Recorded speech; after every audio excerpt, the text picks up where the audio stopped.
Hi friends, நீங்கள் இப்போ தான் நம்ம சேனலில் ஃபஸ்ட் டைம் பார்க்குறீங்கன்னா சப்ஸ்கிரைப் பண்ணுங்கள், சப்போர்ட் பண்ணுங்கள். என்னதான் மிடில் கிளாஸ் லைஃப்பில் பிறந்திருந்தாலும் என் ஃபேமிலிக்கு நான் ஃபினான்ஷியல் சப்போர்ட்டாக தவிர மட்டும்தான் இருந்தேன் தவிர எனக்கு எந்த வீட்டு வேலையும் செஞ்சதில்லை.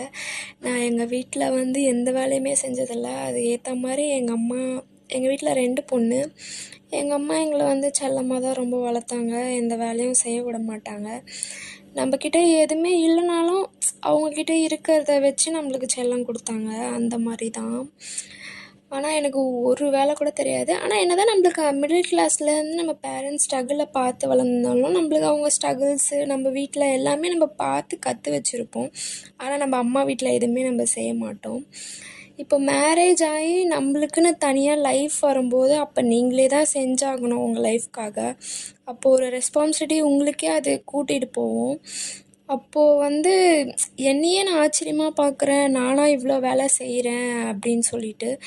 ஆனால் எல்லாமே பார்த்து வச்சுருக்கேன், எல்லாமே தெரியும். ஆனால் எதுவுமே எக்ஸ்பீரியன்ஸ் பண்ணதில்லை. இப்போது இங்கே வீட்டுக்கு நானே கோலம் போடுறேன், நானே சாமி கும்பிட்றேன், நானே சமைக்கிறேன், அப்படி இப்படின்னு பண்ணும்போது இது நானானு என்னையே பார்க்க வைக்குது. எங்கள் அம்மாவே ஷாக்கிங்காக கேட்குறாங்க, நீ ஏன் இவ்வளோ வேலை செய்கிற அப்படின்னு சொல்லிட்டு. அதுதான் எப்பயுமே லைஃப்பில் எல்லாமே கற்றுக்கணும். நம்மளுக்குன்னு ஒரு டைம் வரும்போது நம்ம யாரையுமே எதிர்பார்க்கக்கூடாது, நம்மளே செஞ்சுக்கணும். என்னை பொறுத்த வரைக்கும் லைஃப்பில் நம்மளுக்கு ஃபினான்ஷியல் ஸ்ட்ரகிளில் கற்றுக்கிட்டாலே, நம்ம ஃபினான்ஷியல் சப்போர்ட்டை கற்றுக்கிட்டாலே மீதி எதை வேணால் நம்ம ஈஸியாக கற்றுக்கலான்ற ஒரு இது எனக்குள்ளே இருக்குது. ஸோ அந்த மாதிரி தான் நான் எல்லாமே கற்றுக்கிட்டேன். இன்றைக்கி நான் நல்லாவே செய்கிறேன்.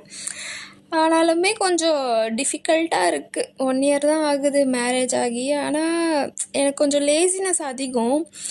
ஆனால் யாருன்னா பண்ணி கொடுத்தா நல்லாயிருக்கும்னு தோணும். ஆனால் இன்றைக்கி நானே எல்லாமே பண்ணும்போது கொஞ்சம் வியப்பாக தான் இருக்குது. ஆல்மோஸ்ட் எல்லாம் கற்றுக்கிட்டேன்.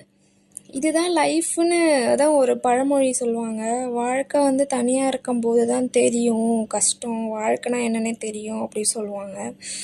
அந்த மாதிரி தான் இருக்குது. எது வேணாலும் கற்றுக்கலாம். ஆனால் நம்மள ஒரு விஷயம் எக்ஸ்பீரியன்ஸ் பண்ணி கற்றுக்க வைக்குதுன்னா நம்ம ஃபினான்ஷியல் லைஃப் தான். நம்ம வேலைக்கு போய் ஃபினான்ஷியல் ஸ்ட்ரகிளை ஃபேஸ் பண்ணும்போது தான் நம்மளுக்கு அந்த வாழ்க்கையோட இதுவே புரியும்.